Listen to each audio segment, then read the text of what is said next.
Alors donc, c'est une semaine qui avait bien commencé et qui s'est terminée de manière abrupte pour le premier ministre du Québec, François Legault.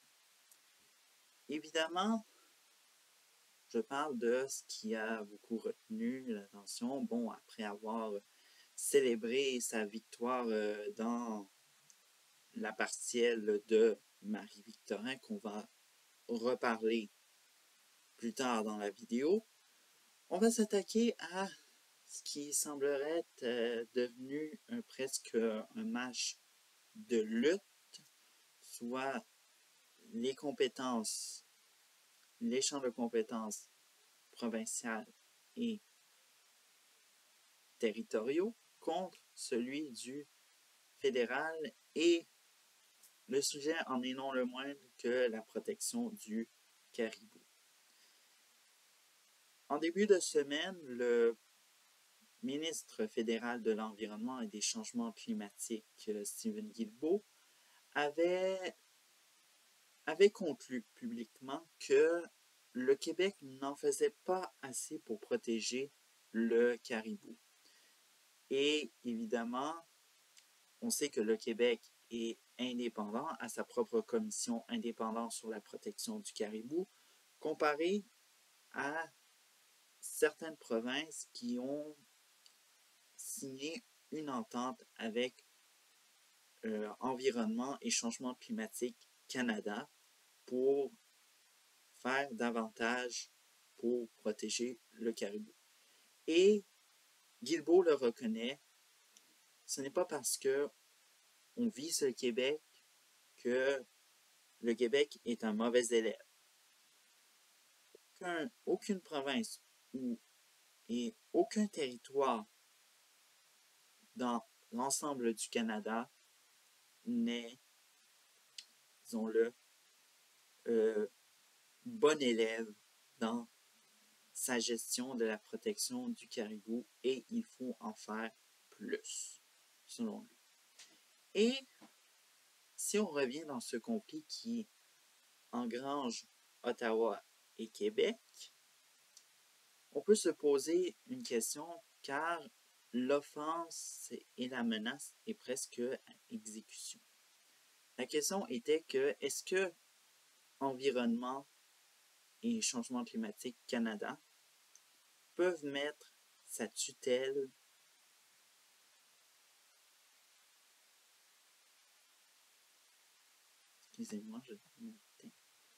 peut mettre sous sa tutelle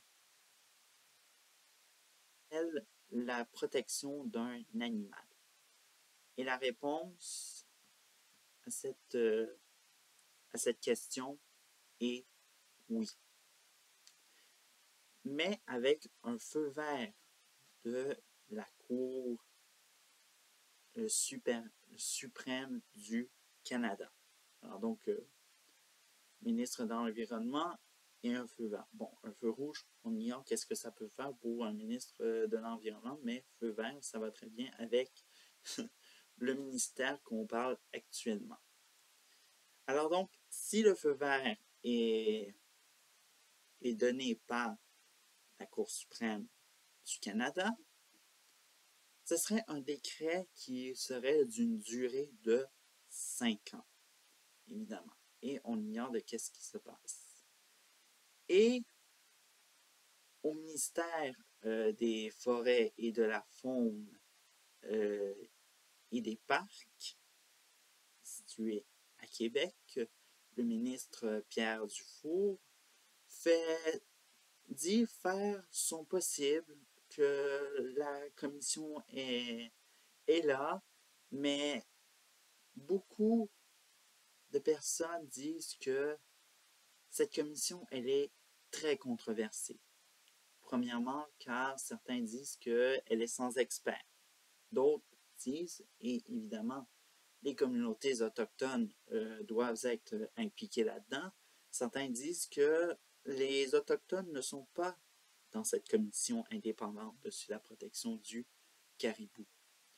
Évidemment, certains remettent presque en question même le nom du ministère, celui du ministre des Forêts, de la Faune et des Parcs. Bref, ce ministère qui a été créé en 1966 par le premier ministre Daniel Johnson père, sous le nom de ministre des Terres et des Forêts, et ça a été modifié au fil des années, et sa forme actuelle date de 2014. Mais jamais ce ministère n'a été aussi pris dans la tourmente qu'actuellement.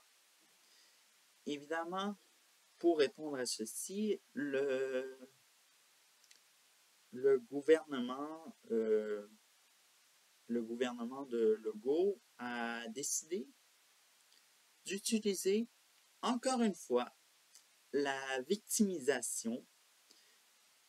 On le sait que François Legault l'a fait lors de la journée Vérité et Réconciliation au niveau de lorsque l'opposition officielle tentait de demander si François Legault reconnaissait le principe de Joyce, en référence avec ce qui s'est passé avec Joyce et Echaquan à Joliette. Et soudainement, c'est dit que oui, nous voulons reconnaître, mais lorsque un des députés de l'opposition officielle fait une vidéo contre nos valeurs, bref, vous voyez à quel point que la victimisation est en train de gangréner la Coalition Avenir Québec, soit le gouvernement actuel du Québec.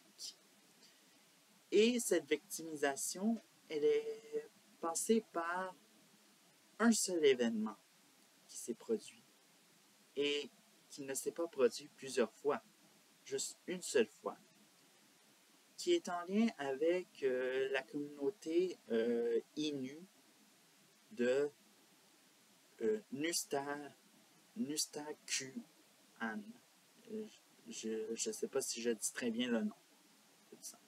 Ce qui s'est produit dans cette communauté autochtone, c'est à quel point c'est des chasseurs qui sont allés dans des enclos pour préserver, c'est ce qui est la forme actuelle pour préserver le caribou. Environ 10% du troupeau ont été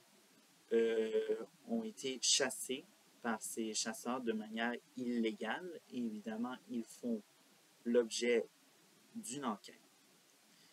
Cette victimisation n'est pas passée inaperçue. Certains totalement dénoncent cette façon de répondre en retour et se défendre.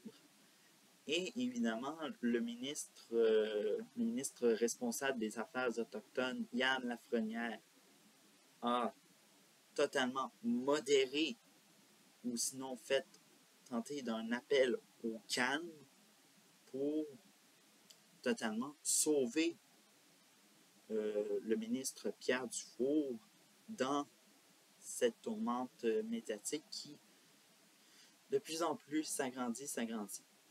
Mais si on revient aux enclos, qui est la façon actuelle de préserver le caribou, il y a une chef autochtone de la communauté autochtone de Lac-Simon qui dit que on a juste 2 caribous dans cet enclos.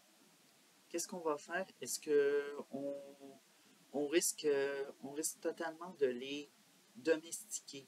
Et c'est ce qui se passe actuellement. Ces enclos sont totalement inhumains, peut-être inanimal, comme on pourrait dire, actuellement. Et voilà.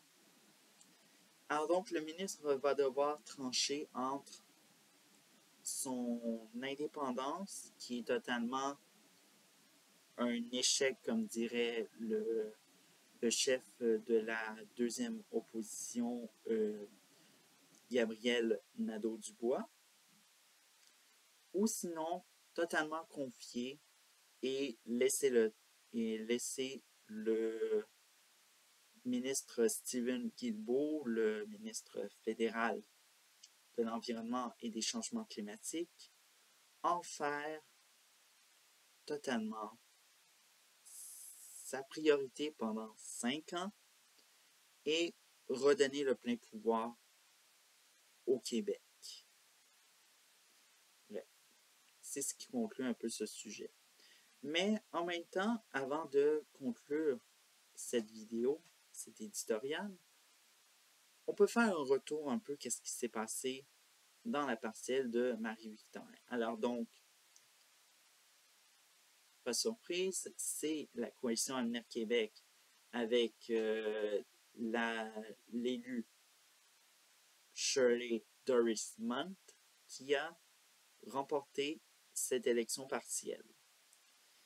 Alors donc, évidemment, 5697 voix, soit 35% du suffrage, avec un écart de 797 voix avec le Parti québécois, qui était Pierre Nantel, évidemment, et évidemment, les candidats vedettes n'ont pas fonctionné pour le chef Paul Saint-Pierre Plamondon, et on peut comprendre un peu pourquoi, évidemment. Même si Saint-Pierre Plamondon dit que à la prochaine élection qui s'en vient en octobre, c'est le Parti québécois qui est le principal adversaire dans la circonscription. Il n'en reste pas moins que dans le reste du Québec, le Parti québécois est totalement en train de se faire dégringoler dans les sondages. Et évidemment, c'est les sondages qu'il faut devoir suivre. Malgré que les sondages ne sont que des chiffres, il faut surveiller ce modèle de tout ça. Et pour conclure, on peut revenir sur des moments forts, évidemment, et qui peut remettre en question. Le Parti conservateur qui devance le Parti libéral, évidemment, est-ce que oui, Dominique Andelade a fait son mea culpa, a dit que oui, nous avons perdu. Évidemment, nous n'avons pas touché notre principal public cible, soit les vrais libéraux. Les vrais libéraux qui ne se soucient pas du changement de position et qui veulent qu'on parle des vrais sujets que le Parti libéral offre normalement. Et on voit que malgré d'avoir dit que oui, on veut abolir la taxe de bienvenue pour les nouveaux propriétaires, on veut offrir la facilité à la propriété, cela n'a pas marché. Et évidemment, ce qui peut constater que la devance du Parti conservateur a été une étape de fait. Car le Parti conservateur ne s'est pas, disons-le, mis une barre haute, évidemment. Vous savez que il faut savoir, évidemment, que ce parti-là ne pouvait pas atteindre la première place, ce qui aurait été une surprise si elle aurait été victorieuse dans ce comté-là. Mais aussi, ce sont les sujets, évidemment, de l'art. Et autres sont là devance qui va être littéralement devoir être préparé, c'est la devance qu'a fait Climat Québec contre le Parti vert. Et évidemment, vu qu'il est question d'environnement et que malgré que également le Parti vert soit dans les intentions de vote, on estime à 1% dans le vote populaire. Élection, je veux dire, Climat Québec touche un électorat davantage large, soit les indépendantistes qui veulent qu'on parle davantage d'environnement. Et malheureusement, le Parti vert a un énorme problème. Et évidemment, ce problème-là, il doit être réglé d'ici le déclenchement des élections. Bref, c'est ce qui conclut cet éditorial. À la prochaine.